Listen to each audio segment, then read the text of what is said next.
Assalamualaikum warahmatullahi wabarakatuh. Pemirsa gapai kemuliaan yang dirahmati Allah, apa kabar Anda hari ini? Semoga Anda senantiasa sehat dan selalu berada dalam lindungan Allah Subhanahu wa taala. Amin ya rabbal alamin. Alhamdulillah, senang sekali hari ini saya Mladia Rahma kembali hadir menjumpai Anda dalam program kesayangan kita, Gapai Kemuliaan. Selama 30 menit ke depan, insya Allah secara khusus kita akan mengkaji bersama tafsir Al-Quran dengan tema seni dalam menyelesaikan konflik, yang secara khusus Allah Ta'ala firmankan dalam Quran Surat Al-Imran ayat 159. Nah, untuk membahasnya hari ini sudah hadir bersama saya di studio ada Gurunda dan Ayahanda kita semua, Kiai Haji Haris Akam. Assalamualaikum Ayah. Waalaikumsalam warahmatullahi wabarakatuh. Sehat? Apa kabar, sehat ya? Sehat, Alhamdulillah. Jadi saya jawab sebelum ditanya. Oh iya, karena udah pasti. Pokoknya harus mudah-mudahan senantiasa sehat ya Pak Kiai ya. Jadi hari ini sarapannya apa? Jadi biar bisa tenaganya full hari ini? Oh, hari ini minum susu. Oh, minum susu. Masya Allah. Pak Kiai ini luar biasa loh. Jadi beliau ini memang walaupun sudah tidak muda lagi, tapi semangatnya. Subhanallah, minallah. Ya. Mobilisasinya masih luar biasa ya. Sehat selalu ya, amin, Ayah ya. Amin, bisa amin. terus berbagi ilmu pada kami semuanya. Nah, bagi Anda pemirsa yang juga memiliki pertanyaan, Anda bisa mengirimkan pertanyaan Anda baik berupa pesan teks maupun dalam bentuk video melalui nomor WhatsApp yang tertera di layar kaca. Anda juga berkesempatan untuk bertanya langsung pada Kiai Haris melalui sambungan Zoom yang nanti teknisnya akan ditentukan oleh tim Gapai Kemuliaan. Baik, Pak Kiai, bahasan kita pada pagi hari ini adalah soal tafsir Ali Imran 159 terkait seni menyelesaikan konflik. Nah, bicara soal konflik itu kan memang namanya manusia ya, kita hidup sebagai makhluk sosial, kita tidak mungkin rasa-rasanya hidup tuh damai-damai saja, seolah tenang senantiasa, kan rasa-rasanya nggak mungkin. Gesekan dengan orang terdekat, mungkin keluarga, teman, tetangga, itu rasa-rasanya pernah kita alami. Nah, sebenarnya hakikat kita kemudian memahami konflik atau gesekan yang terjadi dengan lingkungan sekitar kita itu seperti apa? Apakah kita perlu mikirin, aduh gimana ya? Atau kita perlu menyikapinya dengan santai aja sih sebenarnya, karena mungkin hakikat kita hidup tuh ya seperti itu ujiannya. Harus seperti apa kita menyikapinya? Tafadhol Pak Kiai. Baik, bismillah walhamdulillah wassalatu wassalamu ala rasulillah amma ba'du. Mbak Mila, pernah ada kondisi di zaman Nabi itu terjadi split personality. Ketika perang Uhud itu kan umat Islam itu kalah. Tetapi kalahnya itu dari lantaran komunikasinya nggak nyambung. Yang kedua, ada desakan kebutuhan terhadap ghanimah, rampasan perang. Sehingga dia tidak patuh lagi dengan komando. Maka disergap oleh musuh, jadi kalah dia. Nah, kekalahan itu membuat putus asa gitu. Membuat problem baru dari sesuatu yang semula bagus gitu ya. Jadi rekonstruksi hubungan itu lebih sulit dengan membangun ulang sebuah gedung. Maka itulah yang melatar belakangi turunnya ayat Ali Imran ayat 159 ini. Nah, bagaimana Nabi diminta untuk mengembalikan posisi yang awal, semangatnya, ya, kemudian kebersamaannya, menganggap bagian menjadi satu tubuh walaupun sebenarnya mereka terdiri dari beberapa orang. Nah, ayat ini memberikan jalan fabi rahmatim minallahi lintalahum. Maka dengan rahmat dari Allah lah kau berlaku lembut terhadap mereka. Ini maknanya kelembutan itu bukan lahir semata-mata dari manusia. Dia lahir dari kasih sayang Allah.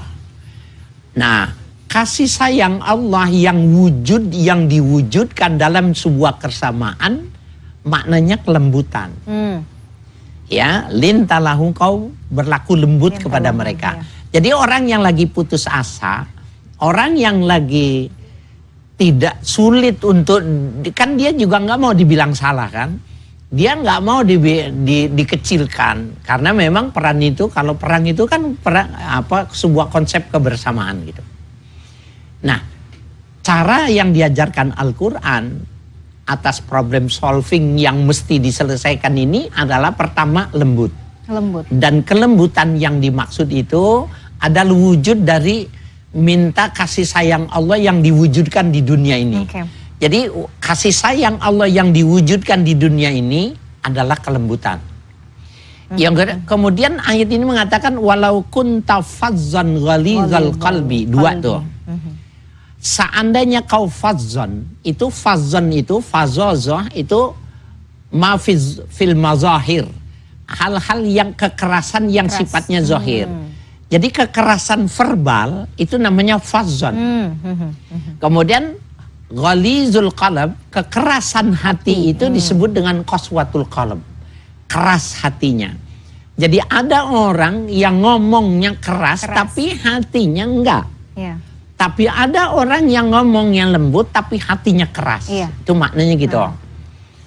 Ini dua-duanya ya. Kalau kau berlaku di antara dua hal ini tadi, lan faddu min haulik, mereka akan meninggalkanmu.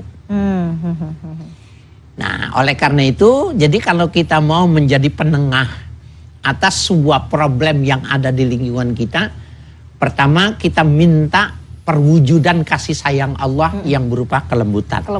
Yang kedua, nggak boleh ada kekerasan verbal maupun kekerasan rohani hati itu tadi. Maka setelah itu ada, kemudian fa'fu anhum, kau maafkan dia. Nah ini berat ini kan. Ya, maafkan dia. Wastaghfir lahum, maafin, kemudian sambung dia, koneksikan kepada Tuhan. Ya Allah, ampuni dia. Aku sudah memaafkannya gitu. Jadi ketika kita sudah bilang ya Allah, ampuni dia, aku sudah memaafkannya, itu tip X. Ya, pada saat itu karena Allah tidak akan melangkahi maafnya hambanya terhadap orang yang menyakitinya itu. Jadi kalau kita bilang sudah memaafkan, nah kemudian wasyawirhum fil amr. Mulai saat itu membangun ulang rekonstruksinya itu dengan musyawarah. Jadi merekonsiliasi lagi dengan bermusyawarah. Ya, musyawarah, kumpul, ajak ngomong. Gitu ya, jadi ternyata kumpul bareng,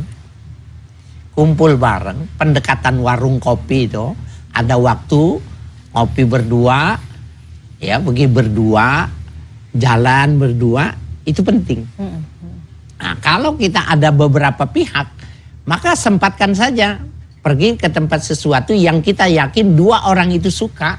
Itu ini konsepnya memang begitu. Nah, kemudian faida azamta, apabila kau udah bercita-cita, sudah mau melakukannya, sudah bercita-cita, bangun sebuah konsep ya, dalam pemikiran itu, fatawakkal ala Allah. Nah, ya Allah, begini, aku serahkan kepadamu. Ya, innallaha yuhibbul mutawakkilin, sesungguhnya Allah mencintai orang-orang yang bertawakal. Jadi saya mencatat ada 4 poin Pak Kiai yang juga harus di-highlight, bahwa ketika kita berkonflik dengan orang lain, yang pertama kita harus bersikap lemah lembut. Ya. Ini butuh gimana ya?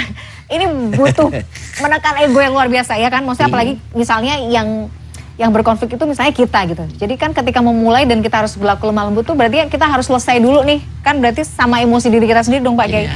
Mana bisa kita kita berlaku lemah lembut sama orang lain kalau kita masih ngedongkol misalnya, masih dendam, masih marah gitu. Jadi harus selesai dulu kan emosinya di diri kita gitu. Jangan menjadi orang yang menyelesaikan orang lain kalau kita nggak bisa menyelesaikan masalah. Makanya disuruh minta. Layyin qalbi birahmatik. Ya Allah, lembutkan hati saya dengan kasih sayangmu. Jadi itu lagi minta sama Allah, lembutkan hati kita. Layyin qalbi birahmatik. Ya Allah, lembutkan hatiku ini dengan kasih sayangmu. Nah, kan dia sudah menggantungkan masalahnya itu kepada Tuhan. Di dalam salah satu tafsir Ruhul Bayan, ya, dikatakan itu bahwa la yakunul insanu sayyi'al khuluq. Tidak ada manusia itu yang berperangai jelek, itu nggak ada. Dasarnya tuh secara fitrah tuh manusia. Ya, la yu'zi ahadan. Orang menyakiti orang lain itu nggak ada. Menurut dia walakin la yariku lahum, tetapi tidak ada kelembutan. Menarik sekali, tapi kita harus jeda dulu Pak Kiai. Masih banyak yang perlu kita bahas ya terkait seni menyelesaikan konflik ini. Pemirsa jangan kemana-mana, Gapai Kemuliaan masih akan kembali saat lagi. Tetaplah bersama kami. kasih.